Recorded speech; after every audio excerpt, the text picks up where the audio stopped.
Halo Tribuners, selamat sore. Anda sedang menyaksikan live update Tribun News edisi Rabu 5 Januari 2022. Seperti biasa, kami akan sajikan informasi teraktual dan menarik yang akan dilaporkan secara langsung oleh reporter kami di lapangan. Bersama saya Dea Mita, inilah live update selengkapnya. Kita awali kabar pertama dari Sulawesi Barat, Tribuners. Posko pengamanan Natal dan Tahun Baru di Anjungan Pantai Manakara Mamuju, Sulawesi Barat rusak akibat hujan badai. Tak hanya tenda posko, akibat angin kencang tersebut, water barrier di jalan tersebut pun tumbang dan berhamburan.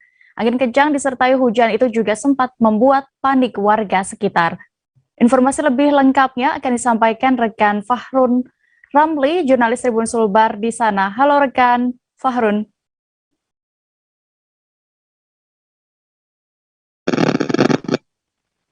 Halo rekan Dea. Fahrun, bisa diinformasikan bagaimana terkait prediksi BMKG Mamuju sebenarnya mengenai cuaca buruk yang terjadi? Ya, Tribuners dimanapun Anda berada, Badan Meteorologi, Geofisika, dan Klimatologi Kabupaten Mamuju, Sulawesi Barat itu memprediksi selama 3 hari ke depan ini Kabupaten Mamuju akan dilanda hujan deras.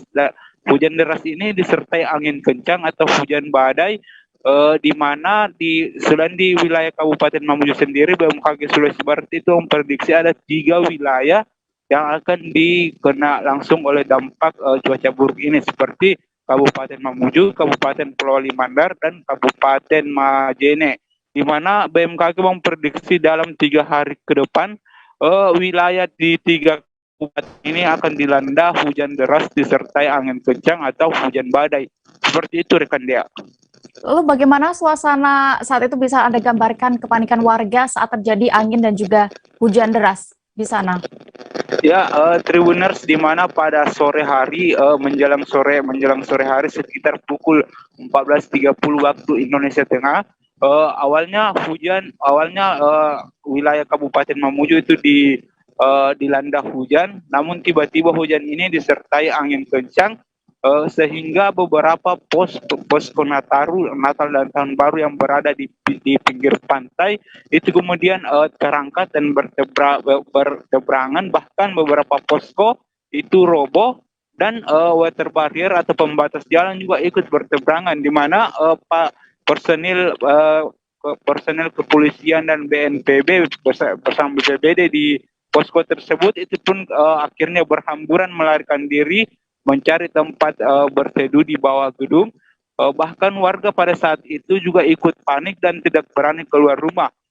Sedangkan water barrier atau pembatas yang ada di pinggir jalan itu berteberangan hingga mencapai dan hampir mengenai lapak-lapak jualan yang berada di pinggir pantai Jalan Manakara, di Jalan Yosudarso, Kelurahan Binanga, Mamuju. Seperti itu rekan Dea.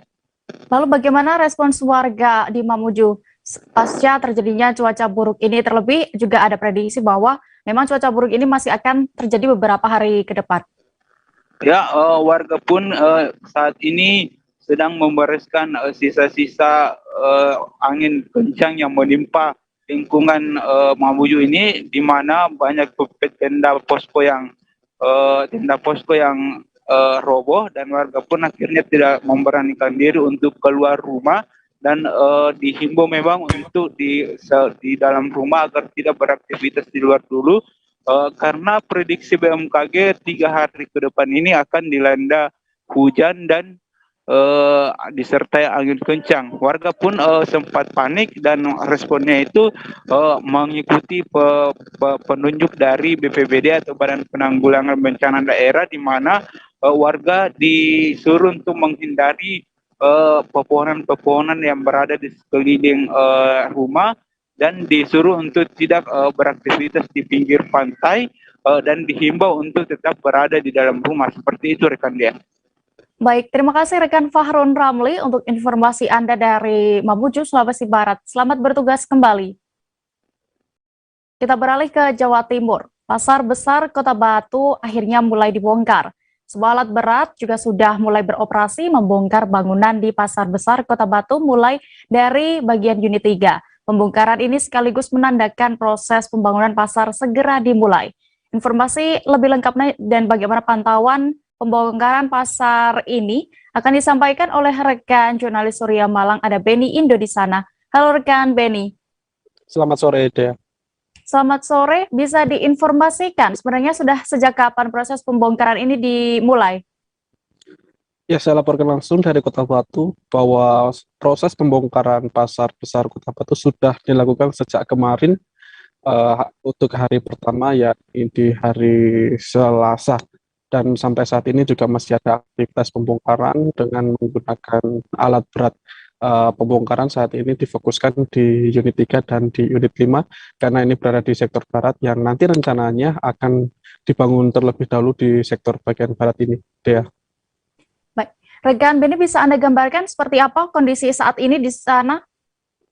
Iya, untuk saat ini memang tidak ada aktivitas perdagangan di tempat pasar besar yang akan direnovasi ini, dan sejumlah pekerja terlihat membongkar kerangka-kerangka bangunan dan juga dengan alat berat. Dan selain itu juga ada sejumlah pedagang yang mengembalikan rolling door atau pintu gulung yang memang sebelumnya dibawa oleh pedagang, karena memang sebenarnya rolling door ini adalah milik dari pemenang lelang, sehingga ada imbauan dari pemerintah Kota Batu agar mengembalikan pintu gulung atau rolling door paling lambat hari ini 5 Januari 2022.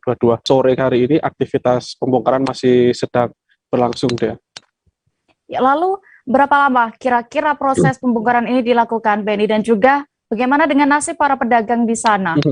Ya, informasi yang saya dapat di lapangan, pembongkaran ini direncanakan akan berlangsung selama 2 pekan, dan mulai 18 Januari 2022 nanti akan mulai pembangunan revitalisasi pasar oleh pemenang tender, yakni PT Sasmito dari Surabaya. Sementara pedagang saat ini berada di tempat relokasi yang berada di sekitar Stadion Brantas, dan pedagang sudah memulai aktivitas jual belinya seperti biasa di tempat relokasi tersebut. Baik, terima kasih rekan Benny Indo untuk laporan Anda dari Kota Batu. Selamat bertugas kembali. Laka tunggal kembali terjadi di Jalan Raya Nasional Desa Aengdake, Kecamatan Bluto, Kabupaten Sumeneb di kilometer 17.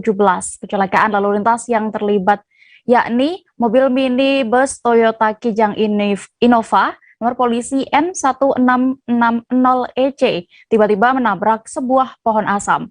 Pengemudi Kijang Innova itu diketahui bernama Muhammad Ferry Maulana, berusia 24 tahun, asal desa Jajar Tunggal, Kecamatan Wiyung, Surabaya. Informasi lebih lengkapnya dan juga terkait bagaimana kronologi kecelakaan ini akan dilaporkan oleh rekan Ali Hafidz Syahbana, jurnalis Tribun Madura. Halo rekan Ali. Halo Dea. Ya rekan Ali, bagaimana sebenarnya hingga bisa terjadi laka tunggal ini? Kecelakaan, baik laka tunggal maupun tabrakan kedua belah pihak, ini sering terjadi di lokasi titik ini, rawan memang. Lalu, baik, apakah sudah diketahui penyebab dalam laka tunggal kali ini? Kita sempat wawancara dengan Kasubag Humas Polres Sumeneb, dengan petugas di pihak kepolisian di lokasi dan juga beberapa saksi, bahwa penyebab dari laka tunggal ini karena memang murni dari pengemudi yang dikemudikan oleh saudara Muhammad Ferry Maulana asal Surabaya ini, karena mengantuk dari arah barat menuju ke timur, yakni dari arah Pamekasan ke Sumeneb ini, karena murni mengantuk sehingga mengakibatkan laka tunggal dari peristiwa tersebut, Dia. Lantas bagaimana bisa diinformasikan kondisi para penumpang mobil tersebut?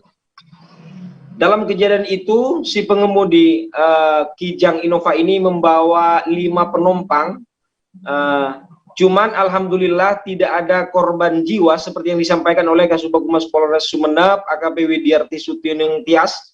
Tidak ada korban jiwa, cuman 5 penumpang dari peristiwa tersebut mengalami luka-luka dan langsung dibawa ke puskesmas setempat. Saat itu juga dibantu oleh warga setempat, dan dari Kijang Innova tersebut mengalami kerusakan material sebesar 5 juta. Baik Dia, untuk informasi dari Sumeneb. Baik, terima kasih rekan jurnalis Tribun Madura Ali Hafidz untuk laporan Anda. Selamat bertugas kembali. Gedung baru kantor Wali Kota Kendari akan segera bisa digunakan. Gedung baru itu terletak di Jalan Jenderal Ahmad Yani, Kecamatan Mandonga, Kota Kendari, Sulawesi Tenggara. Bagaimana pantauan di gedung baru Wali Kota Kendari ini akan dilaporkan oleh rekan Amelda Devi, wartawan Tribun News Ultra. Halo rekan Amel.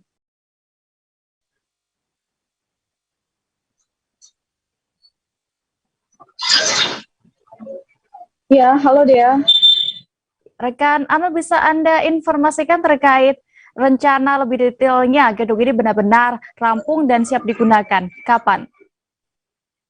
Ya, Dea, terima kasih. Jadi berdasarkan informasi yang kami dapat dari Sekretaris Daerah Kota Kendari, Ibu Nahwa Umar, ya jadi proses pembangunan gedung baru kantor Wali Kota Kendari ini ditargetkan rampung bulan Mei hingga Juni 2021 ya, sebagaimana proses pembangunan yang dilakukan secara multi-year, artinya tahun anggaran 2021 hingga 2022. Jadi memang ditargetkan rampung di tahun 2022. Selain itu ya, perlu diketahui dulu bahwa Wali Kota Kendari, masa jabatan Wali Kota Kendari dan Wakil Wali Kota Kendari itu akan berakhir di Oktober 2022 ini, sehingga diharapkan dan memang ditargetkan gedung ini rampung sebelum masa jabatan Wali Kota dan Wakil Wali Kota berakhir. Ya, selain itu dia direncanakan juga di awal Februari nanti beberapa ruangan dari gedung baru ini harus ditempati untuk berkantor sementara sebelum semuanya rampung. Jadi memang pihak pemerintah Kota Kendari sangat ingin bisa menggunakan gedung ini dan berharap bisa memberikan pelayanan kepada masyarakat dengan sebaik-baiknya. Jadi Wali Kota Kendari sendiri menginginkan di awal Februari nanti sudah bisa mulai berkantor di gedung baru tersebut. Seperti itu dia. Lalu Amel, apakah ada fasilitas baru yang lain juga yang dihadirkan atau memang hanya gedung kantor Wali Kota yang direnovasi kali ini? Iya, jadi Dea, pembangunan gedung baru Wali Kota ini ada 3 gedung. Yang pertama adalah gedung parkir, itu terdiri dari 3 lantai dengan ada lapangan di atasnya, itu begitu luas, bisa digunakan untuk upacara maupun kegiatan pemerintah kota lainnya. Kemudian ada gedung podium, itu pusat para pemerintah berkantor. Kemudian ada gedung mall pelayanan. Nah, gedung mall pelayanan ini terdiri dari 9 lantai dan direncanakan nantinya ke depan pelayanan kepada masyarakat ini akan dibuka 7 hari dalam seminggu. Meskipun di hari Minggu tetap akan dibuka pelayanan kepada masyarakat di mall pelayanan tersebut. Seperti itu dia. Ya, lantas dari informasi yang sudah Anda dapatkan, berapa anggaran yang digunakan untuk membangun gedung baru kantor Wali Kota Kendari ini? Iya, jadi informasi yang kami peroleh juga dari Kepala Dinas Pekerjaan Umum dan Penataan Ruang PUPR Kota Kendari, Ibu Erli Sadia, menyampaikan bahwa pembangunan gedung baru kantor Wali Kota ini yang dilakukan secara multi-year ini itu menggunakan anggaran sekiranya 238 miliar rupiah. Seperti itu dia. Baik, terima kasih rekan Amel. Dan berikut Tribuners, kami tampilkan hasil wawancara rekan jurnalis kami bersama Sekretaris Daerah Kota Kendari, Nahwa Umar, dan juga Kepala Dinas Pekerja Umum dan Penataan Ruang atau PUPR Kota Kendari, Sadia, selengkapnya.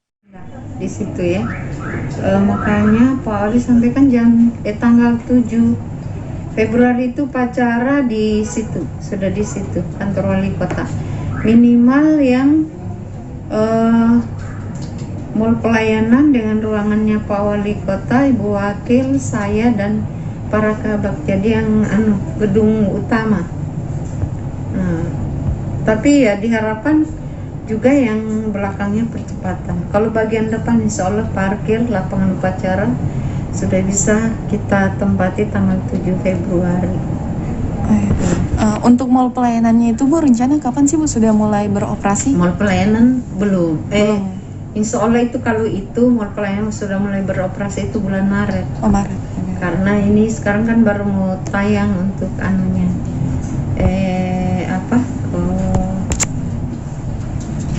ruangan-ruangannya, interiornya ya. Jadi kita target mungkin Maret ya. Untuk anggarannya sendiri Bu, pembangunan kantor wali kota ini berapa sih Bu? Sudah siap. Nah, kalau keseluruhannya saya tidak hafal, tapi yang pasti itu kan multi years. Jadi sudah siap. Informasi berikutnya kita menuju daerah istimewa Yogyakarta. Pemerintah pusat melalui Kementerian Kesehatan telah berencana memulai vaksinasi booster untuk masyarakat umum usia 18 tahun ke atas. Pelaksanaannya direncanakan akan dimulai pada 12 Januari 2022 mendatang. Namun Pemda DIY justru mengusulkan agar pemberian booster diprioritaskan bagi guru dan tenaga kependidikan terlebih dahulu. Dan informasi lebih lengkapnya terkait hal ini akan dilaporkan oleh reporter Tribun Jogja ada Yuwan Toro di sana. Halo rekan Toro. Halo rekan Dea. Ya Toro, bisa diinformasikan apa sebenarnya alasan Pemda DIY ini lebih mengusulkan agar guru dan juga tenaga kependidikan lainnya mendapatkan vaksinasi booster ini? Ya baik, jadi alasan Pemda DIY memprioritaskan guru dan tenaga kependidikan untuk menerima booster atau vaksin dosis ketiga ini lantaran sebagian besar sekolah di wilayah ini akan segera menerapkan sekolah tatap muka secara penuh. Guru yang mengajar dinilai berisiko terpapar COVID-19 sehingga suntikan booster diperlukan untuk memperkuat kekebalan guru-guru tersebut. Sehingga saat nanti mereka mengajar tidak ketularan COVID-19 maupun menulari para peserta didiknya. Terlebih berkaca dari pengalaman tahun lalu, tepatnya pada akhir tahun 2021, Pemda DIY menemui banyak klaster COVID-19 yang ditemui di sekolahan pasca pemerintah sempat menggelar screening secara acak di sekolah. Kala itu ada ratusan murid dan termasuk juga guru yang terkonfirmasi COVID-19 setelah mengikuti pembelajaran tatap muka. Demikian dia. Lantas bagaimana rekan Toro? Keterangan dari Pemda DIY terkait vaksin booster untuk masyarakat umum di sana. Ya, jadi walaupun pemerintah pusat telah memberikan pernyataan resmi yang berisi tentang rencana pemberian booster untuk masyarakat umum pada 12 Januari mendatang, hingga saat ini Pemda DIY sama sekali belum menerima adanya arahan dan instruksi khusus dari pemerintah pusat terkait pelaksanaan vaksinasi booster kepada masyarakat umum di daerah. Sehingga untuk sementara ini vaksin booster baru disuntikkan kepada tenaga kesehatan, tenaga medis, dan relawan yang bersinggungan langsung dengan penanganan COVID-19, termasuk juga relawan seperti sopir ambulans dan penggali jenazah. Baik, rekan Toro, terakhir bisa Anda laporkan perkembangan vaksinasi di DIY? Ya baik, jadi untuk cakupan vaksinasi di DIY sendiri hampir tuntas ya sudah mencapai 98% dari total sasaran sebanyak 2,8 juta orang. Namun pemerintah setempat masih memiliki PR untuk menuntaskan vaksinasi pada kalangan warga lanjut usia yang cakupannya saat ini masih 81%, dan untuk anak usia 6 sampai 11 tahun yang cakupannya masih sekitar 30%. Jadi yang untuk anak ini memang masih sedikit karena pelaksanaannya baru dimulai pada akhir tahun lalu. Demikian dia. Baik, Tribuners, terkait hal ini, rekan jurnalis kami sudah melakukan wawancara bersama Kadarmanta Baskara Aji selaku Sekretaris Daerah Istimewa Yogyakarta. Berikut liputan lengkapnya untuk Anda. Kalau kita sekarang belum ada jatah untuk booster. Ya, nah booster yang sekarang kita punya kelebihan vaksin yang ada di sini, sedang kita mintakan izin untuk dilakukan booster bagi tenaga kependidikan. Kemarin kan relawan sudah kita izin untuk tenaga kependidikan dan pendidik apakah diperbolehkan, karena mereka kan rawan karena menghadapi para siswa tatap muka. Nah, perkara untuk yang booster tingkat umum ya kita menunggu petunjuk lebih lanjut bagaimana untuk booster tingkat apa bagi umum itu. Tapi belum ada informasi yang pasti booster mana vaksin mana yang kita boosterkan dan seterusnya dan jadwalnya gitu. Pak, artinya belum tahu entah dijual atau enggak nanti boosternya gitu? Belum, saya belum dapat informasi. Kalau yang dimintakan izin itu vaksinasi merek apa Pak yang? Kita punya AZ, kita punya Pfizer. Oh, jadi Pfizer berarti ya Pak ya?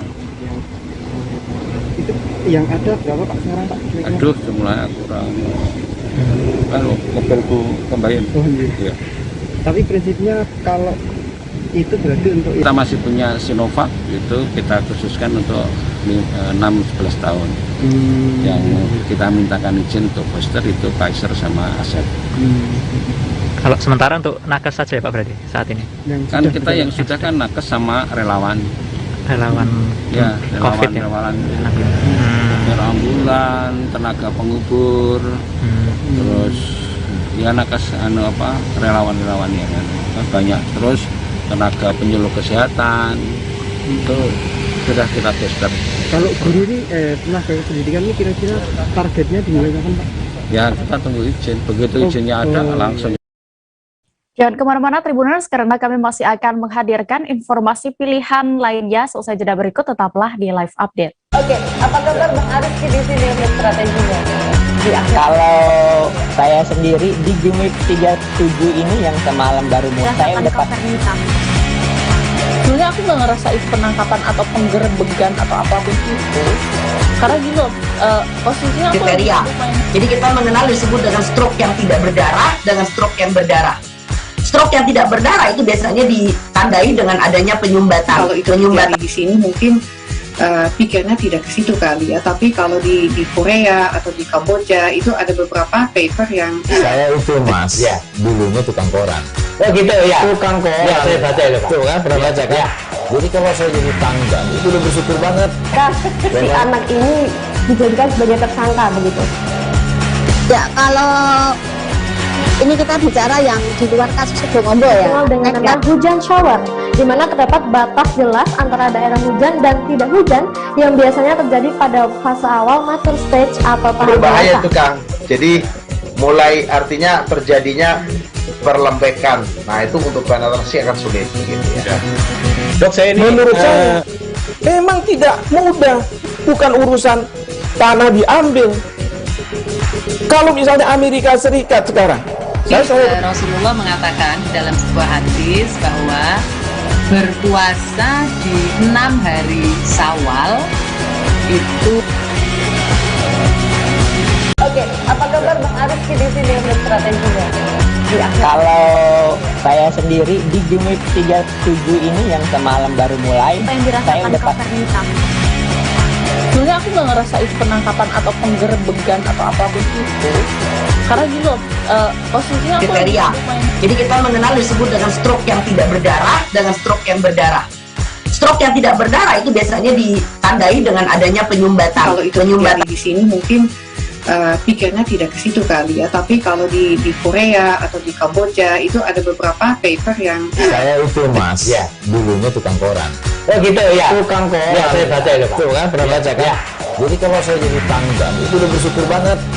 Si anak ini dijadikan sebagai tersangka begitu.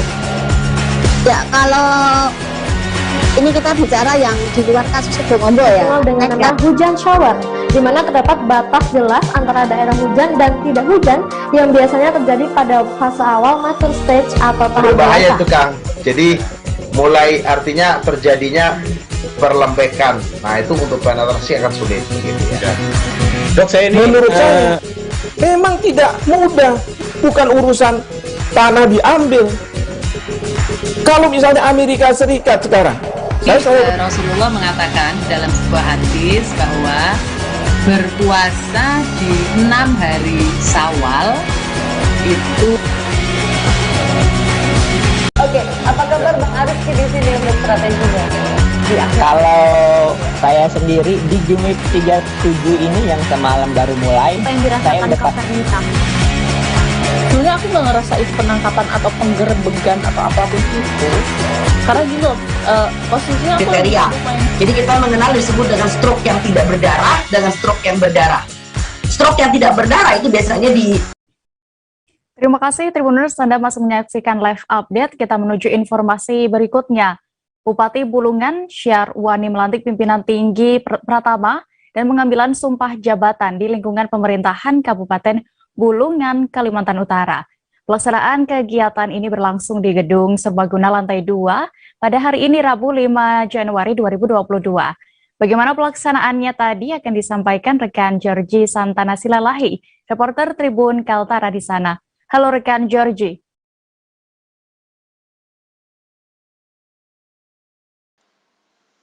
Ya, halo Dea, selamat sore.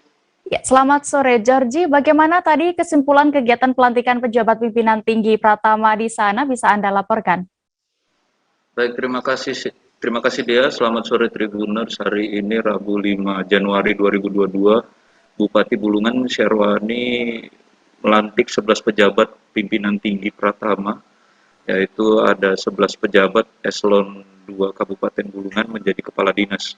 Diketahui dalam lampiran keputusan Bupati Bulungan nomor 821/01 BKPSDM /2/2022 tanggal 5 Januari 2022 melantik 11 eselon tinggi jabatan pimpinan tertinggi Pratama eselon 2, yaitu ada Kepala Badan Keuangan dan Aset Daerah, yaitu Pak Muhammad, Kepada Kepegawaian dan Pengembangan Sumber Daya Manusia, Nurdiana, Kepala Dinas Kebudayaan Kabupaten Bulungan, Suparminseto, Kepala Dinas Lingkungan Hidup, yaitu ada Bapak Ismail, kemudian Kepala Dinas Pemberdayaan Masyarakat dan Desa Kabupaten Bulungan, Mahmudin, Kepala Dinas Perhubungan Kabupaten Bulungan, Hairul, kemudian ada Kepala Dinas Komunikasi Informatika dan Persandian Kabupaten Bulungan,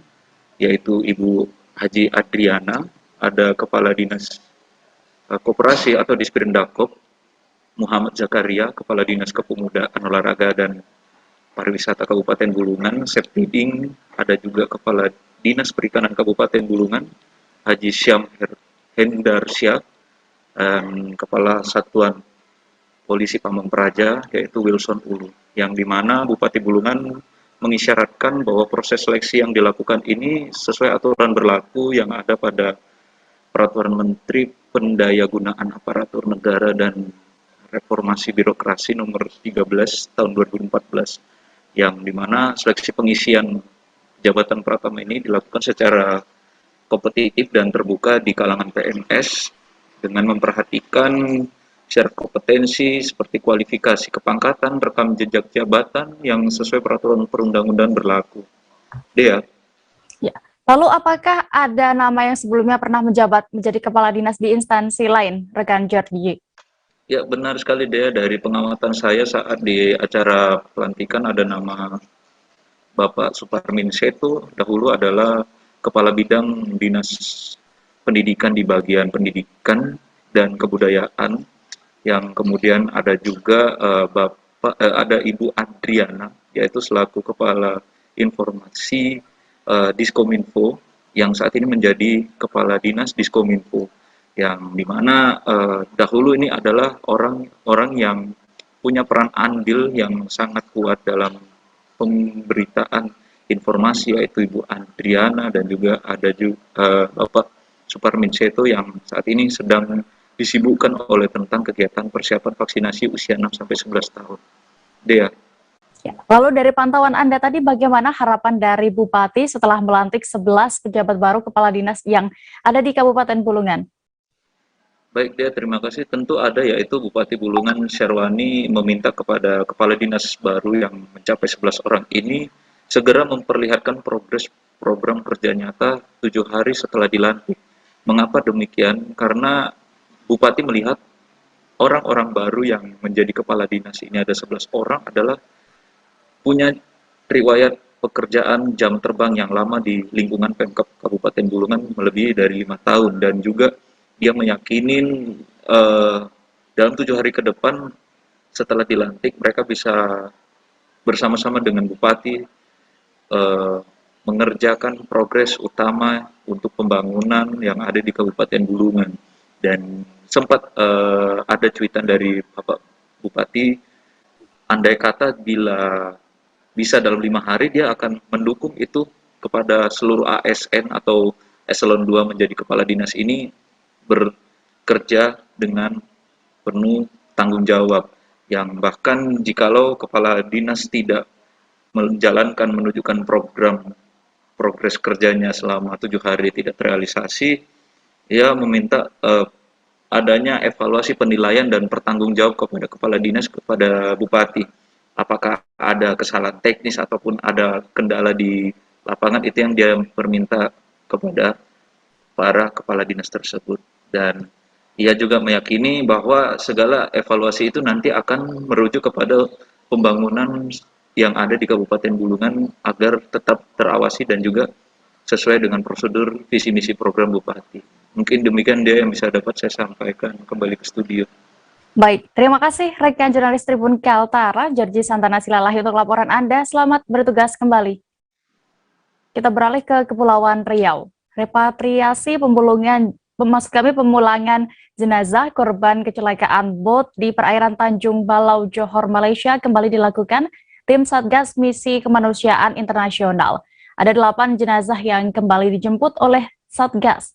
Tim Satgas Repatriasi dipimpin langsung oleh Kaops Misi Kemanusiaan Irjen Pol Johni yang merupakan Kadif Hub Binter Mabes Polri. Informasi lebih lengkapnya dan bagaimana prosesinya akan dilaporkan langsung oleh rekan jurnalis Tribun Batam, ada Beres Lumban Tobing di sana. Halo rekan Beres. Ya, halo rekan Dea. Ya, bisa diinformasikan bagaimana tadi repatriasi penjemputan jenazah PMI di Malaysia ini? Oke, baik rekan Dea. Jadi kemarin hari Selasa begitu, serangkaian proses repatriasi pemulangan 8 orang jenazah korban kecelakaan bot yang terjadi pada 15 Desember lalu di perairan Tanjung Balau, Johor Bahru, Malaysia begitu. Jadi ada 64 sebelumnya ada 64 korban yang diduga kuat. Ini merupakan PMI yang masuk ke Malaysia secara ilegal, diangkut menggunakan kapal ataupun bot yang dimodifikasi sehingga mengalami kejadian peristiwa. Hingga sejauh ini tim Mabes Polri sudah membentuk Satgas begitu untuk melakukan repatriasi. Nah, hingga saat ini sedikitnya sudah ada 22 jenazah yang ditemukan begitu. Artinya pada tahap pertama 11 orang jenazah sudah dilakukan pemulangan, dan kemarin pagi hingga sore dan malam dilakukan kembali proses pemulangan repatriasi terhadap 8 jenazah. Artinya masih ada 3 jenazah yang tertahan di sana. Nah, kita menyaksikan betul proses repatriasi lantaran jurnalis Tribun juga diajak langsung ke Johor Bahru, ke Malaysia untuk menyaksikan dan meliput ke proses repatriasi tersebut. Begitu, rekan Dea. Ya, lalu dari informasi yang sudah Anda himpun, bagaimana upaya yang saat ini sudah ditempuh oleh BP2MI untuk mencegah kembali atau maraknya pengiriman TNI secara ilegal ini? Ya, oke, baik, rekan Dea. Jadi kemarin memang proses penjemputan cukup alot begitu. Jadi penjemputan menggunakan kapal Laksamana 702 milik Baharkam Korpolairut begitu. Pas proses penjemputan kita juga dapat mendapatkan pengawalan dari polisi di Raja Malaysia dan polisi maritim Singapura hingga tiba di pelabuhan pelabuhan Pasir Gudang Malaysia. Nah, berdasarkan keterangan dari direktur pengawasan dan pembinaan BP2MI menyampaikan bahwa atas adanya peristiwa ini pihaknya akan melakukan proses pengetatan begitu ataupun meningkatkan proses lebih kepada aturan yang dimiliki kewenangan oleh BP2MI untuk mencegah terjadinya perdagangan ataupun pengiriman PMI secara ilegal baik di Kepulauan Riau maupun di Indonesia begitu. Ya, rekan Beres, kembali ke insiden kecelakaan bot pengangkut PMI ilegal ini, bisa diinformasikan berapa korban yang selamat saat itu? Oke, baik. Dari informasi yang dihimpun berdasarkan data dari Kedutaan Besar Republik Indonesia kemarin, bahwa ada sebanyak 64 korban yang yang ikut dalam insiden kecelakaan kapal tersebut. Namun hingga saat ini sudah ada ditemukan sebanyak 22 jenazah dan 13 orang yang selamat. Nah, 13 orang yang selamat ini masih dalam pengawasan otoritas pemerintahan Malaysia begitu. Nah, sementara untuk dari 22 jenazah, 11 sudah dilakukan pemulangan tahap pertama, kemarin pagi hingga sore dilakukan pemulangan tahap kedua untuk 8, artinya sudah ada 35 korban yang sudah ditemukan, baik yang tewas, yang meninggal begitu, ataupun yang selamat. Baik, terakhir, tindakan dari KBRI untuk mendorong hubungan diplomatik dengan negara tetangga terhadap memang maraknya pengiriman PMI tanpa dokumen yang sah ini bagaimana? Oke, baik. Jadi kemarin sore kita sempat berbincang ataupun mewawancarai langsung tim Kedutaan Besar Republik Indonesia untuk Malaysia, begitu, Bapak Andre, menyampaikan bahwa pihaknya akan mendorong proses penegakan hukum ataupun memberikan dukungan terhadap penegakan hukum otoritas Malaysia untuk mengusut keterlibatan oknum-oknum baik dari negara mereka dan negara Indonesia, seperti itu. Baik, Tribuners, terkait insiden kecelakaan bot yang mengangkut PMI ilegal ini, rekan Beres sudah melakukan wawancara bersama pihak-pihak terkait. Berikut liputan lengkapnya untuk Anda. Pelabuhan negara bagian Johor Bahru, Malaysia dalam rangka mengevakuasi jenazah 8 pekerja migran Indonesia yang tenggelam di perairan Johor Bahru beberapa minggu yang lalu. Ini ada 8 jenazah yang sekarang akan kita terima dari otoritas Malaysia. 8 jenazah tersebut 7 berasal dari Lombok, Nusa Tenggara Barat, dan 1 berasal dari Lumajang, Jawa Timur. Kita akan terima, kemudian kita akan loading ke kapal Polri Laksmana, kemudian kita akan bawa kembali ke Batam. Sampainya di Batam, kita akan mengadakan eksaminasi terhadap identitas jenazah oleh DVI kita. Setelah semuanya cocok, baru kita akan kirim kembali mereka kepada keluarga masing-masing. Akan bisa terlaksana tanpa adanya koordinasi dan kerjasama erat dengan berbagai pihak. Untuk itu, atas nama pimpinan, kami dari tim KJRI Johor Bahru ingin mengucapkan terima kasih apresiasi tingginya kepada kepolisian, kepada juga KBRI Kuala Lumpur, BP2MI, dan juga Kementerian Luar Negeri Indonesia, sehingga kita bisa melaksanakan proses ini. Dan juga tidak lupa kami juga mengapresiasi tentunya dengan pihak kerajaan Malaysia yang sudah memfasilitasi agar proses ini bisa berjalan. Dari kami mungkin itu. Terkait untuk yang 3 belum teridentifikasi, apakah ada permintaan dari polisi Malaysia untuk mencocokkan atau data-data untuk mengungkap 3 orang ini yang belum teridentifikasi?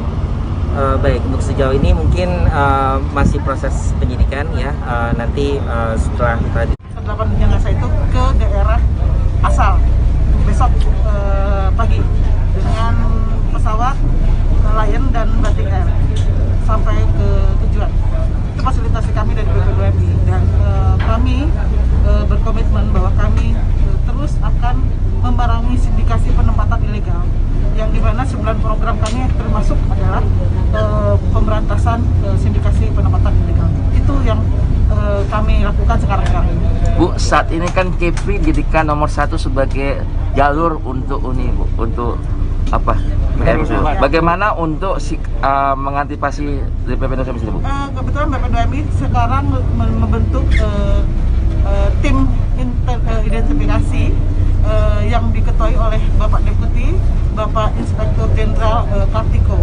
Jadi kami sudah ada tim yang di sana, beberapa anggotanya ada tim dari kepolisian dan dari kita. Korps Wanita TNI Angkatan Laut menggelar upacara di lapangan Denma Mabes AL Cilangkap, Jakarta Timur. Upacara ini dalam rangka memperingati hari ulang tahun ke-59. Pada tahun ini, Kowal mengangkat tema bersemangat tangguh mewujudkan Indonesia tumbuh, Indonesia tangguh. Dan informasi selengkapnya akan disampaikan oleh rekan Rizky Sandi Saputra, jurnalis Tribun News di sana. Halo rekan Rizky. Halo rekan Dea dan juga Tribuners. Baik, rekan Rizky, bagaimana bisa Anda gambarkan tadi prosesi upacara peringatan HUT Kowal ke-59 ini?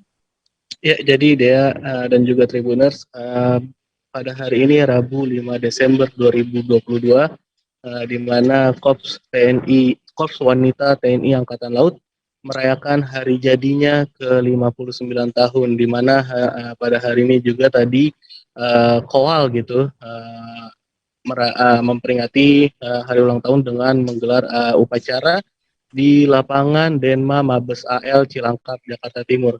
Adapun pada upacara kali ini, inspektur upacara dipimpin langsung oleh Kepala Staf Angkatan Laut atau KSAL, yakni Laksamana TNI Yudo Margono. Dia juga sebagai informasi kalau pada hari ini peringatan upacara hari ulang tahun Kowal ke-59 ini turut disaksikan oleh seluruh prajurit TNI wanita di seluruh Indonesia melalui virtual Zoom. Begitu deh. Lalu untuk maksud dari tema yang diangkat dalam HUT Kowal tahun ini bagaimana?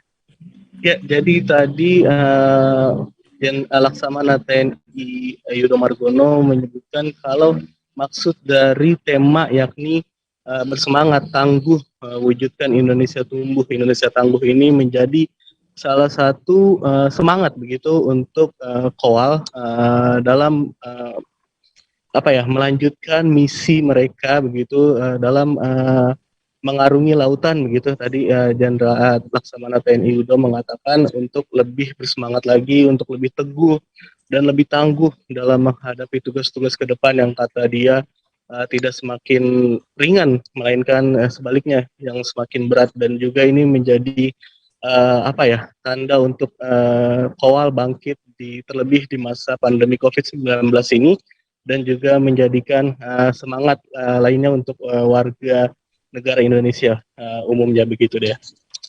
Ya. Rizky, dari yang Anda dapatkan tadi informasinya apa? Bagaimana yang disampaikan oleh KSAL Laksamana TNI Yudo Margono dalam amanatnya?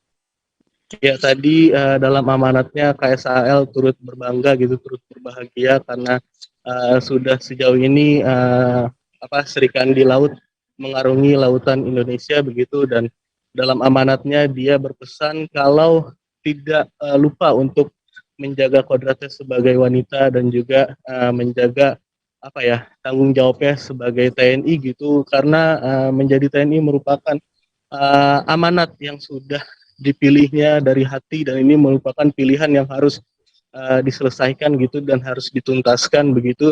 Dirinya juga meminta atau memberikan amanat kepada anggota Kowal untuk sedianya turut membantu gitu dalam pemulihan pandemi COVID-19 dan pastinya tetap bersemangat dalam mengarungi lautan di Indonesia begitu deh.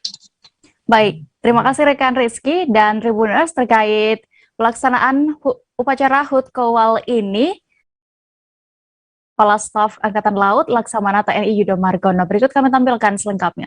Kita saksikan bersama upacara peringatan Hari Ulang Tahun Korps Wanita Angkatan Laut ke-59 yang kita laksanakan secara terpusat di Mabesal, namun di daerah-daerah juga mengikuti secara virtual. Dan mudah-mudahan dengan tema bersemangat dan tangguh yang menuju Indonesia tumbuh, Indonesia tangguh, ini dapat memberikan semangat pada prajurit Korps Wanita Angkatan Laut di saat pandemi COVID-19, sehingga harus tetap bersemangat dan tetap tangguh dalam menjalankan tugas-tugas ke depan. Tentunya tugas-tugas ke depan tidak semakin ringan namun semakin berat. Ya, Korps Wanita Angkatan Laut sudah kita tempatkan di seluruh jajaran, ya baik di Mabesal, di Kotama, di KRI, bahkan di lanal-lanal yang tersebar di seluruh jajaran, semuanya sudah kita proyeksikan semua kekuatan Korps Wanita Angkatan Laut, sehingga sebagai prajurit yang sama dengan prajurit laki, mereka juga harus mampu melaksanakan tugas-tugas yang dibebankan tentunya dengan baik. Ya, mudah-mudahan ke depan ya Kowal dapat lebih berprestasi lagi, dan ini di belakang saya ada Korps Angkatan Laut yang sudah bisa menjadi laksamana. IGD Ari Astina atau lebih dikenal sebagai Jerings SID resmi ditahan di Rutan Polda Metro Jaya beberapa waktu lalu.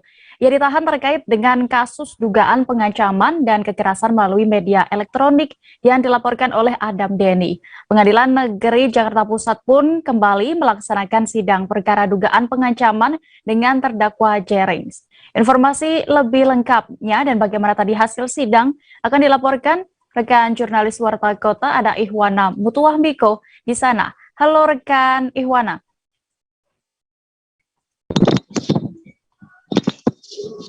Ya, halo rekan Dea. Ya, Ihwana, bisa Anda informasikan terlebih dahulu sebenarnya persidangan hari ini terhadap terdakwa Jerings ini beragendakan apa? Ya, untuk hari ini Jerings sendiri diagendakan untuk putusan salah di Pengadilan Negeri Jakarta Pusat. Seperti itu deh. Ya, Ivana, lalu permohonan Jerings sebelumnya bagaimana? Bisa diinformasikan isinya? Ya, permohonan Jerings sendiri dirinya ingin untuk hadir dalam persidangan selanjutnya, tidak di dalam online, jadi tapi putusan hari ini dia diperbolehkan untuk hadir di persidangan selanjutnya. Permohonannya dikabulkan, begitu deh. Baik. Lalu adakah permohonan yang ditolak dalam sidang kali ini? Ya, ada beberapa permohonan yang ditolak oleh hakim hari ini. Namun dari pihak pengacaranya tidak mempermasalahkan itu. Yang paling diharapkan oleh Jerings sendiri adalah bisa hadir dalam persidangan selanjutnya, seperti itu. Baik, dan Tribuners terkait persidangan Jerings kali ini, rekan Ihwana sudah melakukan wawancara bersama pengacara dari terdakwa, Sugeng, berikut selengkapnya. Menghormati putusan sela yang disampaikan oleh penasihat hukum, oleh majelis hakim ya. Jadi kita harus taat hukum, jadi kita akan terus masuk ke persidangan pembuktian. Nanti akan ada proses pemeriksaan saksi. Nah, yang mau saya sampaikan pada pertemuan ini ya, kami kan selalu menyatakan bahwa ada motif ekonomi yang dilakukan oleh saudara Adam Denny. Dari jejak digital, kami dapatkan bukti bahwa kecenderungan dugaan motif ekonomi mengarah kepada dugaan pemerasan itu ada. Kami mau minta untuk membuka kebenaran material ini apabila ini didengar juga oleh saudara Dr. Tirta. Ya, Dr. Tirta kan itu aktivis medsos juga. Coba, ya. Dr. Tirta pernah memberi tanggapan terkait kegiatan aktivitas Adam Denny ya. Ya di sini ya, Dr. Tirta ketika ada dalam jejak digital itu Lek, siapa Lek? Yonglek ya, seorang rapper disebut oleh Dr. Tirta dalam berita. Juga ada kata-kata Dr. Tirta di dalam akunnya Dr. Tirta nih ya, CC GB Vesta yang pernah diperas sama dia. Ini respon Dr. Tirta. Jadi untuk kebenaran material kami akan memanggil dan semoga majelis. Informasi berikutnya kita beralih ke Kalimantan Selatan. Pelaku penjara Kota Amal di tempat ibadah di Kota Pelaihari yang selama ini meresahkan warga akhirnya berhasil ditangkap kepolisian sektor Pelaihari Kabupaten Tanah Laut. Pada awal pekan Senin sore kemarin, pelaku ditangkap petugas Polsek Pelaihari dan langsung digelandang ke Mapolsek guna menjalani pemeriksaan lebih lanjut. Dari pengakuan pelaku yang ternyata masih berusia 19 tahun ini, terungkap sejumlah pencurian lainnya yang ia lakukan. Informasi dan laporan lengkapnya akan disampaikan rekan wartawan Banjarmasin Pos, ada rekan Roy di sana. Halo, rekan Roy. Halo, selamat sore dia. Selamat sore, rekan Roy, bisa diinformasikan di mana bangunan sarang burung maksud kami kejadian ini bagaimana, bisa dilaporkan selengkapnya? Iya, Kejadian ini bermula dari laporan warga yang kehilangan barang sejumlah perlengkapan di bangunan miliknya, yakni sarang burung walet di kawasan Matah di Kecamatan Pelihari. Dan itu kejadiannya pada Jumat sore ya, sekitar pukul 14.30 WITA pada tanggal 31 Desember 2021 kemarin. Demikian rekan ya. Iya, apakah diketahui identitas ini disebutkan oleh pelaku, maksud kami identitas dari pelaku ini disebutkan oleh polisi, dan bagaimana cara pelaku ini menjarah kotak amal? Iya, pelaku ini diidentifikasi oleh penyidik Polsek Pelihari berinisial MR, masih berusia cukup muda, 19 tahun. Jadi setelah dia ditangkap petugas terkait laporan warga kehilangan sejumlah perlengkapan di sarang burung walet, kemudian ke dalam proses penyidikan terungkap bahwa ternyata pelaku ini telah beberapa kali melakukan aksi pencurian, terutama pencurian kotak amal begitu. Ada 8 kotak amal di 8 tempat berbeda yang dijarah oleh pelaku, dan selain itu juga ada beberapa kejahatan lain, pencurian juga yang pernah dilakukan seperti pencurian sepeda dan juga pencurian sampan atau jukung. Pelaku ini dalam melaksanakan aksinya, terutama dalam hal mencuri atau menjarah kotak amal, hanya menggunakan alat sederhana berupa pahat. Itu ada 3 unit pahat yang disita polisi, kemudian ada 2 jenis obeng biasa seperti itu. Beraksi ketika melihat suasana target sepi, biasanya dia beraksi mengaku kalau tidak pagi juga kadang-kadang sore. Kemudian ketika suasana memungkinkan, dia langsung beraksi dengan mencongkel kotak tersebut dan langsung diambil uangnya. Demikian rekan dia. Iya, rekan Roy, lalu informasinya selain tadi yang Anda sebutkan pencurian yang telah dilakukan oleh pemuda ini, pelaku juga sempat melakukan pencurian sarang walet. Benarkah itu dan bisa diinformasikan terkait pencurian itu? Ya, jadi memang terungkapnya kasus bisa dikatakan spesialis penjarah kotak amal di tempat ibadah ini dilanggar di masjid, terutama di Kota Pelihari. Ini memang dari laporan warga yang memiliki sarang walet di wilayah Kota Pelihari, masih di situ. Karena ada beberapa perlengkapan yang hilang. Jadi itu ada cukup banyak, ada sekitar 14 item diantaranya yang hilang di sarang walet ini adalah semua barang, seperti semua barang yang ada di situ, seperti 1 unit senapan angin, dan 1 unit tele, ada 1 unit bor listrik, ada 2 unit MP3, 1 unit memory card, 1 unit flash disk, 1 unit dinamo, 1 unit aki mobil, 1 unit sepeda motor, 1 unit aki sepeda motor, 1 unit linggis, 1 unit kamera CCTV, 1 unit relay, 1 unit trafo, dan 1 unit ember. Itu pun juga semua diembat. Jadi memang yang diambil adalah barang-barang yang ada di sarang walet, dan dia cara masuknya hanya manjat menggunakan, jadi di sekitar sarang walet itu ada drum, jadi dia naik situ, kemudian ada celah sedikit, kemudian dia masuk begitu saja, dan ketika dia setelah masuk, dia langsung mengambil barang-barang yang ada di dalam bangunan itu. Demikian rekan dia. Iya, lalu rekan Roy, apakah juga ada informasi terkait sempatkah pelaku ini mengaku apa yang mendasari ia sering melakukan pencurian seperti ini? Ya, dari penuturan pelaku ketika tadi sempat kita wawancarai, memang dipicu oleh faktor ekonomi, faktor uang, karena tidak mempunyai pekerjaan tetap dan bisa dikatakan pengangguran, dan juga kerja serabutan. Ketika ada pekerjaan apapun, seperti kulit bangunan dia kerjakan, dan ketika sepi memang dia secara ekonomi terdesak, sementara dia perlu makan, dan dia juga telah punya anak kecil usia 2 tahun, meski anaknya itu saat ini ikut ibunya, karena memang mereka ini telah berpisah atau cerai, artinya juga tetap memikirkan nasib anaknya, kemudian juga dia tidak punya pekerjaan tetap dan nggak punya keahlian yang lebih lagi, sehingga akhirnya juga menempuh cara singkat itu, cara pintas dengan mencuri terutama kotak-kotak amal. Demikian rekan dia. Baik, Tribuners, terkait kasus pencurian ini, rekan Roy sudah melakukan wawancara bersama Kapolsek Pelaihari, Ibda Manifeli Manurung. Berikut kami tampilkan liputan lengkapnya. Korban bahwa wallet yang dijaganya itu dibongkar dan kerugiannya di total ya sampai 4 juta rupiah. Yang hilang ialah peralatan sound system wallet untuk mancing-mancing wallet itu.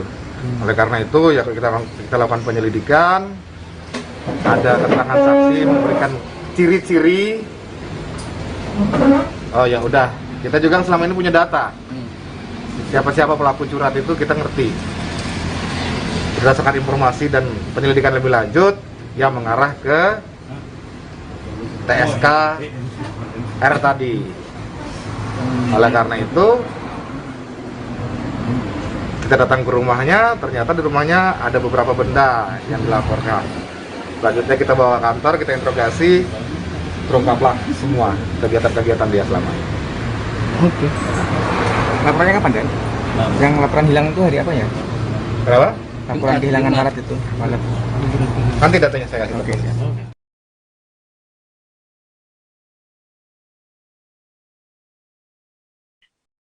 Tribuners, kami akan kembali seusai jeda berikut, tetaplah di live update. Oke, apa kabar Bang Ariski di sini untuk strateginya? Kalau saya sendiri di Jumip 37 ini yang semalam baru mulai, saya udah Sebenarnya aku nggak ngerasa itu penangkapan atau penggerebegan atau apapun itu.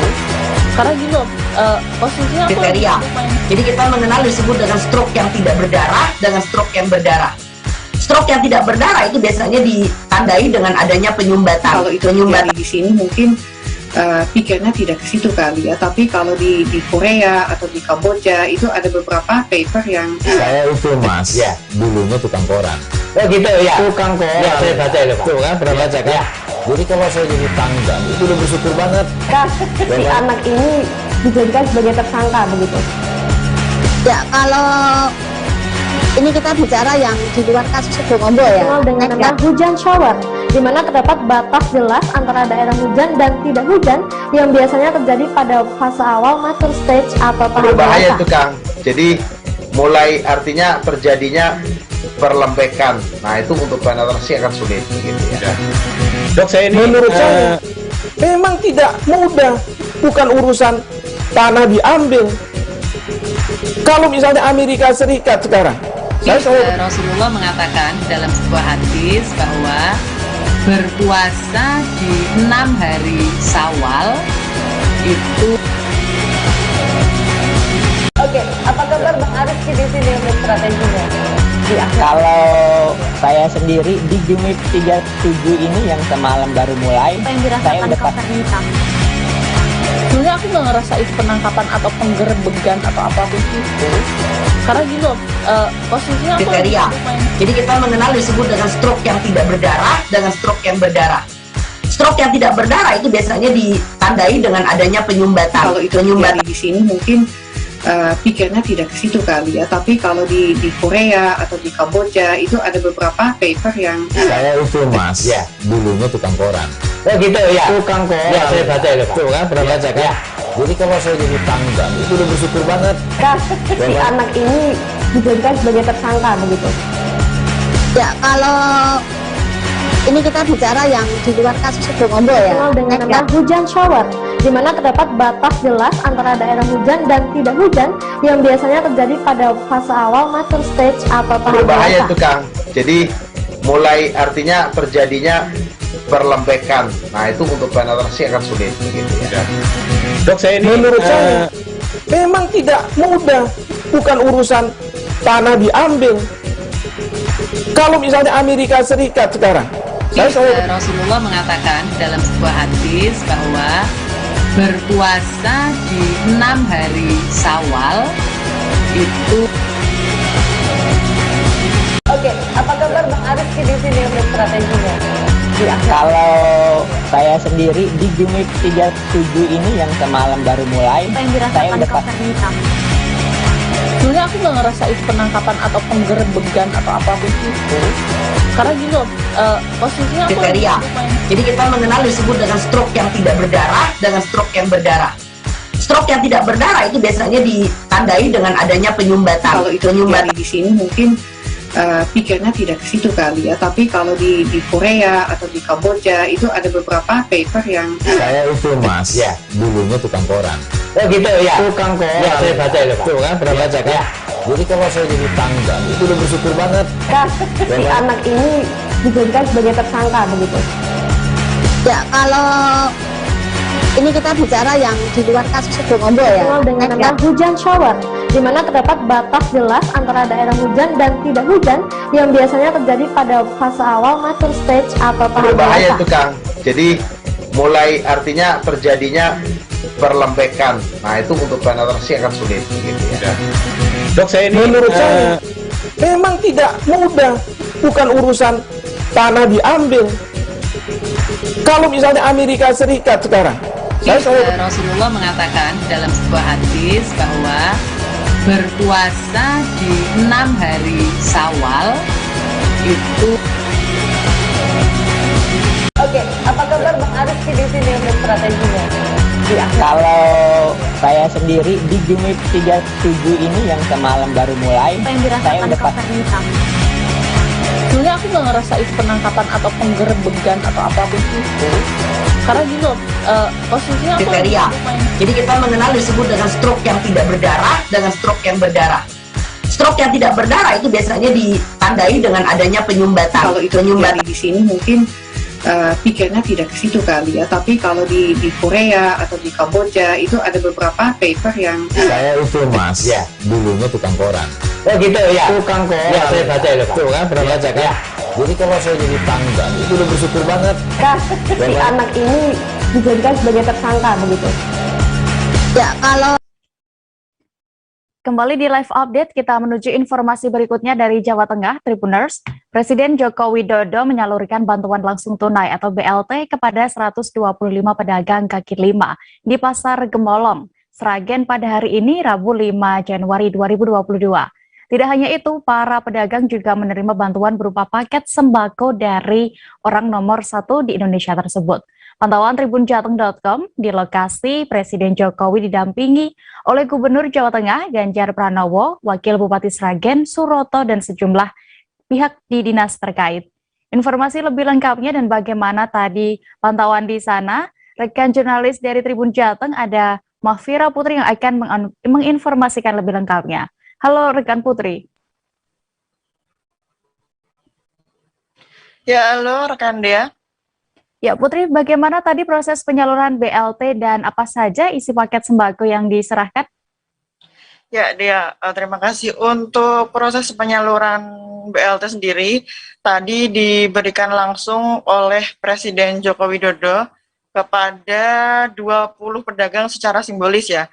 Namun sisanya sebanyak 105 pedagang juga dikumpulkan di tempat tersebut, namun hanya diberikan sapaan saja begitu. Pak Jokowi juga menyapa namun tidak memberikan secara langsung. Kemudian masing-masing PKL ini menerima uang tunai 1,2 juta rupiah dan paket sembako berupa beras sebanyak 5 kg, kemudian minyak goreng 1 liter, kemudian ada gula pasir juga, dan ada teh dan roti. Demikian dia. Ya, lalu bagaimana tadi untuk proses pendataan para pedagang yang menerima bantuan ini Putri? Karena informasinya Jokowi ini dadakan dalam menyalurkan BLT di Pasar Gemolong, Sragen hari ini.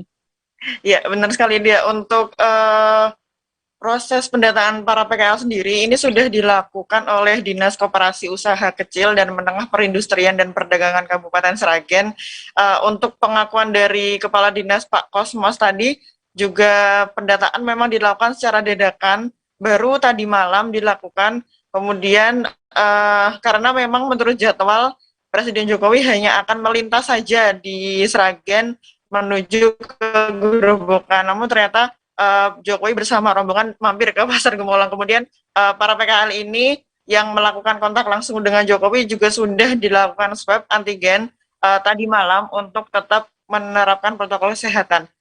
PKL yang menerima bantuan sendiri ialah PKL yang berada di sekitaran Pasar Gemolong yang diutamakan adalah berjualan menggunakan gerobak. Demikian Dea. Iya, lalu sempatkah Presiden Jokowi ini memberi pesan kepada para pedagang di sana dan bagaimana juga harapan dari para pedagang setelah ada saluran BLT ini? Ya, Dea. Untuk tadi Pak Jokowi setelah menyerahkan secara langsung juga sempat berkomunikasi begitu kepada pedagang. Jokowi berpesan agar para pedagang menggunakan BLT tersebut untuk digunakan penambahan modal usaha begitu, agar usaha para PKL lancar kembali untuk kebangkitan ekonomi setelah pandemi COVID ini ya dia. Kemudian respon dari para pedagang sendiri tentu sangat antusias ya, sangat bersyukur atas bantuan ini. Tadi para pedagang juga berpesan kepada Jokowi agar harga kebutuhan pokok di pasaran untuk tidak terus naik karena akhir-akhir ini kan terus menaik sehingga dia memberikan pesan tersebut kepada Jokowi. Demikian dia. Baik, terima kasih rekan Putri dan berikut Tribuners kami tampilkan hasil wawancara rekan jurnalis kami bersama Kosmas Edwi Yunanto selaku Kepala Dinas Koperasi Usaha Kecil dan Menengah Perindustrian dan Perdagangan. Selengkapnya. PKL yang ada di sekitaran pasar. Untuk nilainya sembakonya kita nggak tahu mas, karena di dalam tas. Tapi untuk nominal uangnya 1.200.000. Ya, kan langsung tadi oleh staf kepresidenan yang nyerahkan. Yang disediakan oleh staf kepresidenan 125 untuk yang uang dalam bentuk BLT, bantuan tunai. Yang 20 orang itu langsung yang menyerahkan Pak Jokowi, Pak Presiden.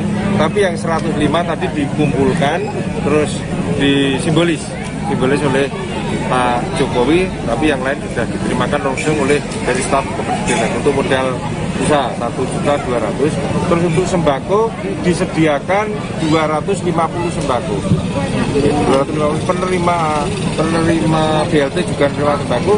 Sisanya tadi akan dibagikan di pedagang-pedagang kaki lima ataupun juga mungkin pedagang pasar yang ada di pasar Gemolong.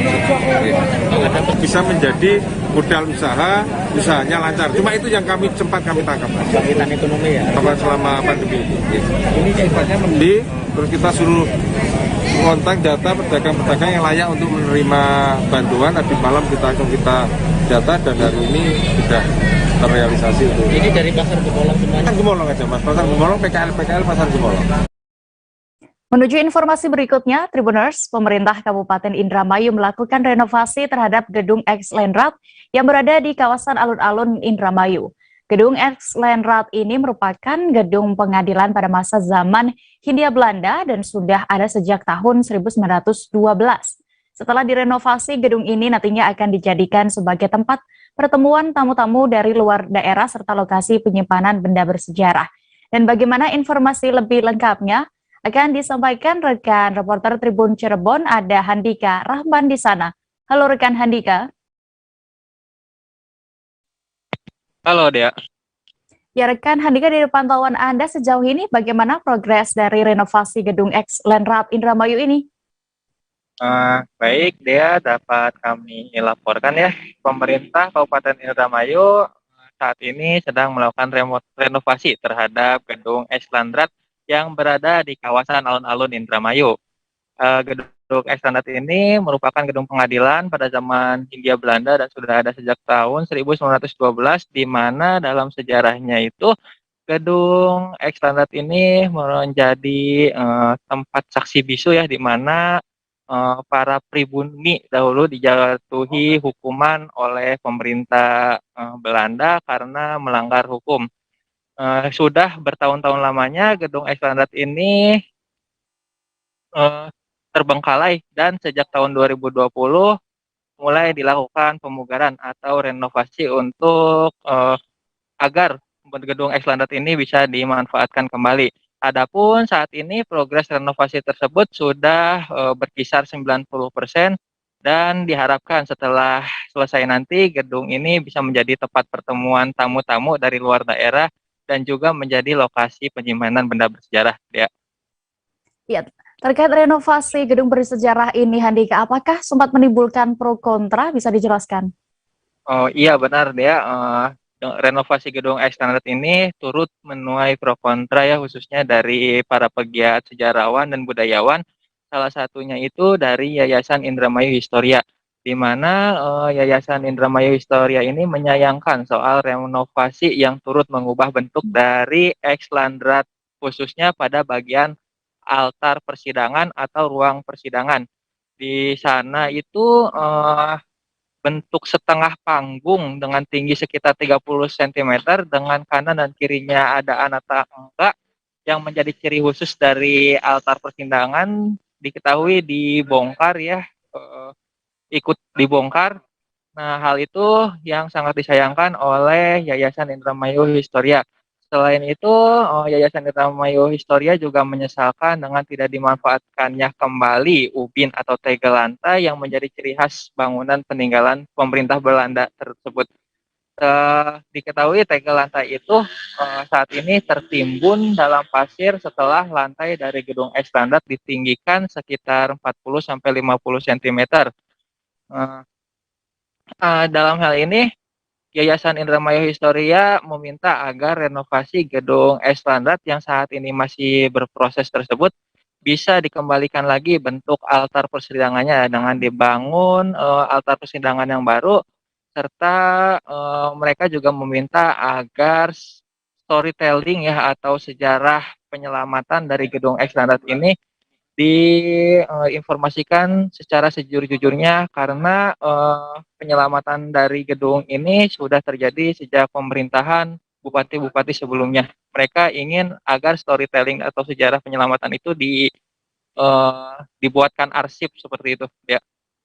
Ya, terakhir rekan Handika, lalu dengan adanya renovasi ini apakah berarti menghilangkan status sebagai gedung bersejarah atau tidak?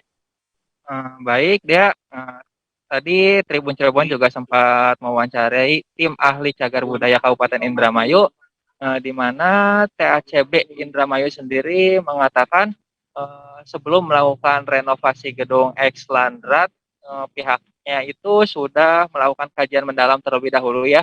Kajian ini termasuk melibatkan beberapa sisi keilmuan, mulai dari ilmu arkeologi, konstruksi, dan lain sebagainya. TACB Kabupaten Indramayu juga sudah melakukan konsultasi terlebih dahulu dengan peneliti-peneliti di tingkat nasional untuk merenovasi bangunan yang menjadi objek diduga cagar budaya atau ODCB tersebut. Dalam hal ini, TACB Indramayu memang mengakui dengan adanya renovasi gedung X-Landrat turut mengakibatkan kerusakan. Hanya saja TACB Indramayu mencoba untuk meminimalisir kerusakan yang ada dengan melakukan beberapa upaya, termasuk diantaranya juga saat melakukan renovasi elemen-elemen dasar ya, seperti pintu, kayu penyangga, dan lain sebagainya itu masih menggunakan elemen aslinya ya, bentuk aslinya. Dan sementara untuk ubin sendiri memang diakui juga oleh TACB Indramayu sudah dilakukan penyelamatan maksimal, hanya saja sebagian besar kondisi dari ubin atau tegel tersebut sudah rapuh, sehingga TACB Indramayu memutuskan agar tegel itu diselamatkan dengan cara dipendam di dalam pasir di atas lantai yang sudah ditinggikan tersebut ya. Baik, terima kasih rekan Handika Rahman untuk laporan Anda dari Indramayu. Selamat bertugas kembali. Kita beralih ke Sumatera Selatan. Layanan bus Rapid Transit Transmusi sejak 1 Januari 2022 kemarin sudah tidak lagi beroperasi. Hal ini karena tidak mendapat subsidi lagi dari pemerintah Kota Palembang. Sejak awal beroperasi, memang moda Transmusi ini disubsidi karena jika hanya mengandalkan penjualan tiket saja tidak akan bisa menutupi biaya operasionalnya. Informasi lebih lengkapnya akan disampaikan rekan jurnalis Tribun Sumsel, ada Hartati di sana. Halo rekan Hartati.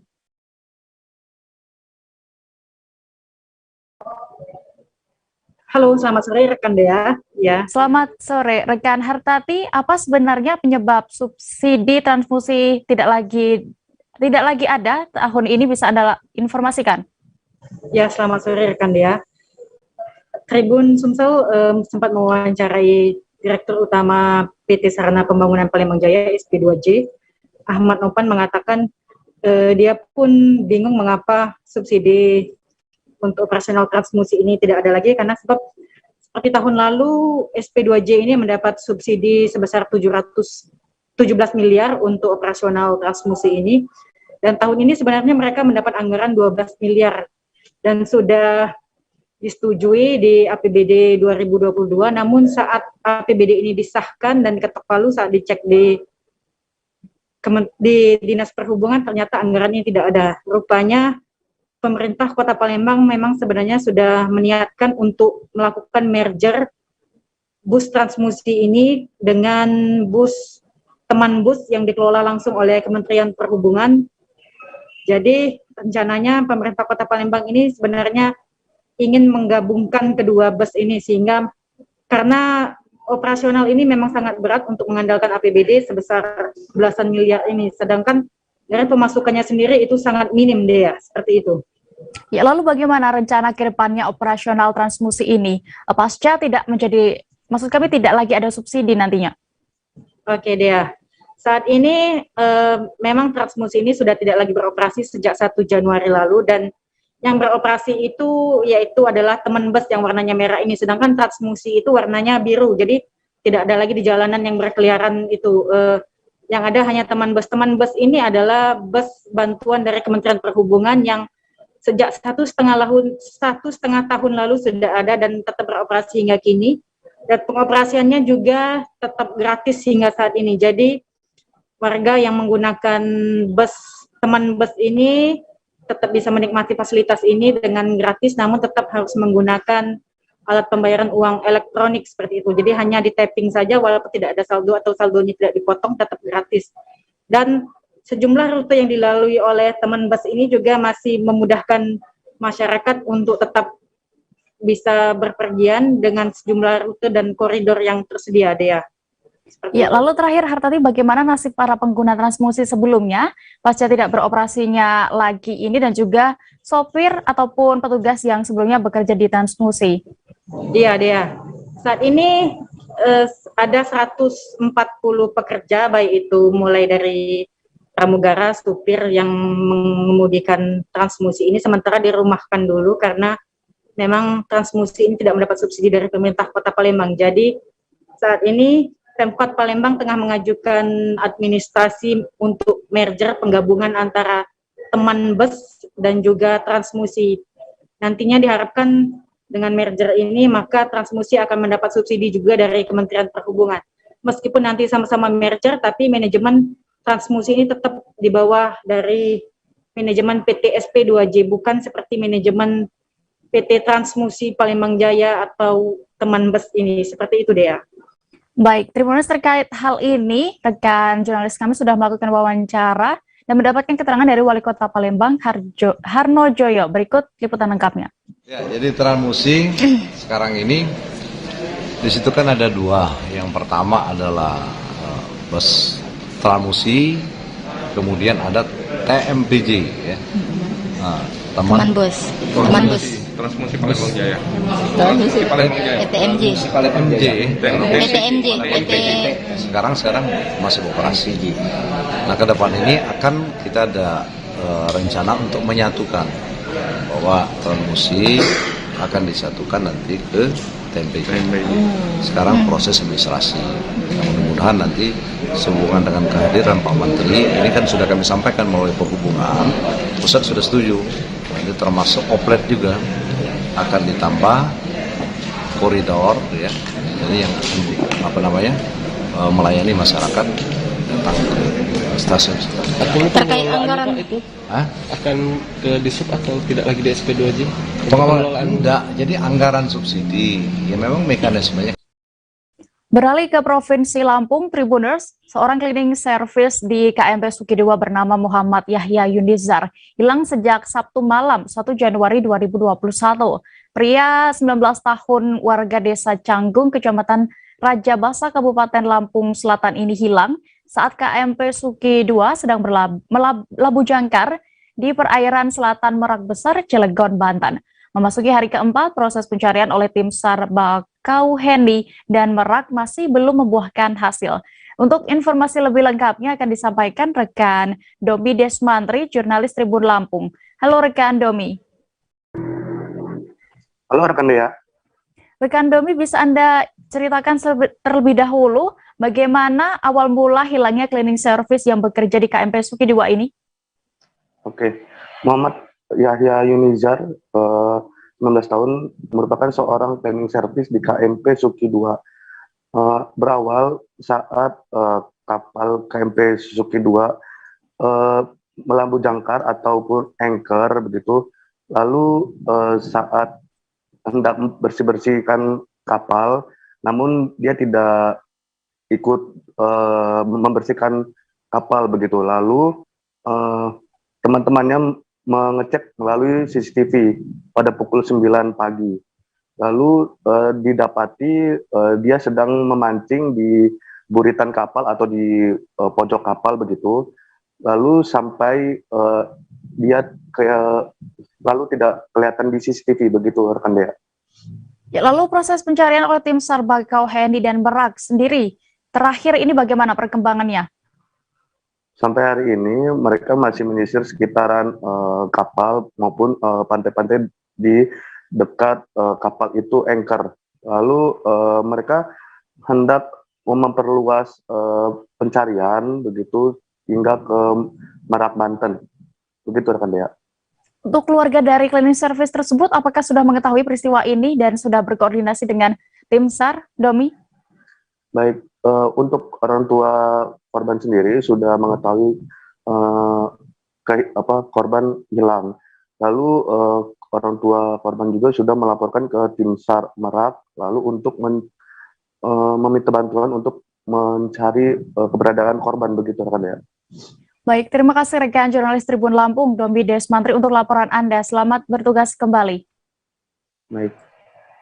Pemerintah pusat melarang ekspor batubara mulai tanggal 1 hingga 31 Januari 2022 mendatang. Hal tersebut berdasarkan sosialisasi Kementerian Perdagangan akhir Desember lalu. Meski begitu, kabarnya beberapa perusahaan di Kalimantan Timur masih bisa mengekspor batu hitam ke luar negeri. Informasi lebih jelasnya akan dilaporkan oleh rekan reporter Tribun Kaltim, ada Gino Prayudi di sana. Halo rekan Gino. Halo, rekan Dea. Ya rekan Gino, dari hal ini, informasinya masih ada 25 perusahaan di Kaltim yang bisa mengekspor batu bara ini ke luar negeri. Apa alasannya? Ya, terima kasih Dea. Dari informasi yang saya dapatkan dari Dinas SDM Kalimantan Timur mengatakan ada 25 perusahaan batu bara yang masih tetap melaksanakan ekspor ke luar daerah maupun ke luar negeri. Berdasarkan dari pernyataan Kepala Dinas SDM Kaltim, Kristianus Beni mengatakan ke-25 perusahaan itu karena sudah memenuhi kebutuhan domestic market obligation yang atau kebutuhan yang memang diperlukan oleh PLN sebagai pemasok listrik dalam negeri. Dan karena memang untuk memenuhi DMO itu membutuhkan sekitar 76-100% kebutuhan yang dibutuhkan oleh PLN, sehingga berdasarkan aturan yang ada khususnya dari Kementerian SDM, perusahaan-perusahaan yang membolehkan ekspor selama 1 bulan terakhir ini masih bisa melakukan ekspor berdasarkan kebutuhan batu bara ke PLN tersebut. Dea. Ya, Gino, dari informasi yang sudah Anda terima ini, lalu penghentian ekspor batubara dari tanggal 1 hingga 31 Januari mendatang ini, apakah berimbas terhadap perekonomian di Kaltim sebenarnya? Ya, tidak hanya wawancara dengan Kepala Dinas SDM juga, tapi tadi sore sempat wawancara ke pihak Bank Indonesia juga. Kepala BI Kantor Perwakilan Kaltim, Tutu Esa Cahyono, mengatakan tidak terlalu berpengaruh terhadap perekonomian di Kaltim. Karena menurutnya kebutuhan batu bara itu tidak hanya dibutuhkan oleh konsumen dari luar negeri saja, Mbak. Justru dia melihat konsumen dari dalam negeri pun juga cukup tinggi. salah satunya dari pihak PLN sebagai pemasok listrik yang menggunakan energi batu bara itu sendiri. Dan terlebih lagi beberapa mungkin produsen ataupun konsumen batu bara yang ada di dalam negeri pun juga membutuhkan supply dari produsen batu bara khususnya di Kalimantan Timur. Sehingga menurutnya jika selama 1 bulan terakhir batu bara tidak diekspor, maka potensi penjualan pasar dalam negeri pun masih bisa stabil dia. Dan juga tadi sempat mengatakan juga Kepala Dinas SDM juga mengatakan itu dari 25 itu merupakan bagian dari ratusan perusahaan batu bara yang menyuplai ke PLN. Dia mencatat ada sekitar 400 perusahaan batu bara yang ada di Kaltim itu masih sekitar 70% lebih masih belum menyuplai DMO ke PLN sebesar 76-100% dea. Baik, terima kasih rekan Gino Prayudi untuk laporan Anda. Selamat bertugas kembali. Kita beralih ke Jawa Tengah, Tribuners. Warga negara asing asal Rusia nekat melompat pagar kompleks Candi Prambanan hanya untuk mengunjungi situs Candi Prambanan. Aksi itu terlihat dalam video viral berdurasi 2 menit 20 detik yang diunggah oleh akun Suyudi Ahmad di grup Facebook Geger Geden Wilayah Klaten. Dan menanggapi hal tersebut, video viral itu General Manager PT Taman Wisata Candi atau TWC pun buka suara.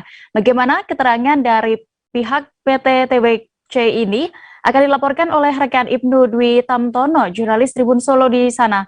Halo rekan Ibnu.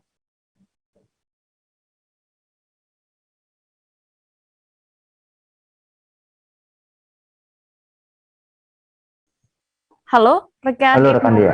Halo rekan dia. Ibnu, bisa Anda informasikan apa setelah adanya video viral ini yang sudah dilakukan oleh pihak TWC kepada 2 WNA itu? Iya, menanggapi video viral tersebut, General Manager PT Taman Wisata Candi atau TWC yang menjadi pengelola Candi Prambanan, Jamaluddin Mawardi, membenarkan adanya kejadian tersebut yang terjadi pada hari Minggu, tanggal 2 bulan Januari 2022 kemarin. Jamaluddin menceritakan awal mula kejadian tersebut saat travel shuttle yang biasa mengantarkan tamu dari Prambanan ke Boko melintas dan melihat 2 pelaku akan melompat pagar begitu. Setelah melihat kejadian tersebut, driver langsung melaporkan kepada pihak security yang berjaga, dan saat itu juga pihak security menghampiri lokasi di mana diduga 2 WNA tersebut akan melompat pagar. Dan saat sampai di lokasi, mendapati sepasang WNA tersebut telah melewati pagar dan masuk ke dalam kompleks Candi Prambanan begitu. Lalu pihak security menanyakan apakah mereka sudah memiliki tiket masuk dan akan kemana begitu. Namun WNA tersebut tidak dapat menunjukkan tiket masuk dan hanya bisa menunjukkan tiket parkir sepeda motor.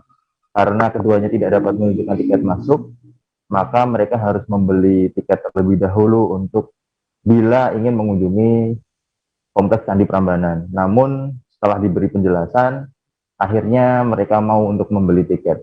Jamaluddin juga menyebutkan bahwa mereka adalah sepasang WNA yang berasal dari negara Rusia. Setelah memberi tiket masuk, kedua WNA tersebut diperbolehkan untuk berkeliling area Candi Prambanan. Begitu dia. Berarti meskipun setelah insiden atau aksi yang mereka lakukan memanjat pagar kompleks Candi Prambanan ini, keduanya tetap boleh ya untuk mengunjungi situs Candi Prambanan? Iya, keduanya masih diperbolehkan untuk mengunjungi situs Candi Prambanan setelah mereka membeli tiket. Dari Jamaluddin sendiri, pihak TWC sendiri menjelaskan bahwa kedua tersebut tidak diberi hukuman atau denda akibat perbuatannya. Pihaknya masih mengutamakan persuasif begitu untuk menyelesaikan permasalahan. Baik, terima kasih rekan Ibnu Dwi Tamtono untuk informasi Anda. Selamat kembali bertugas. Tribuners, informasi tadi sekaligus menutup perjumpaan kita dalam live update kali ini, dan lantaran masih di tengah pandemi, kami kembali mengingatkan untuk Anda selalu menerapkan protokol kesehatan dimanapun berada. Dan jangan lupa juga saksikan live update berikutnya di seluruh kanal YouTube Tribun Network.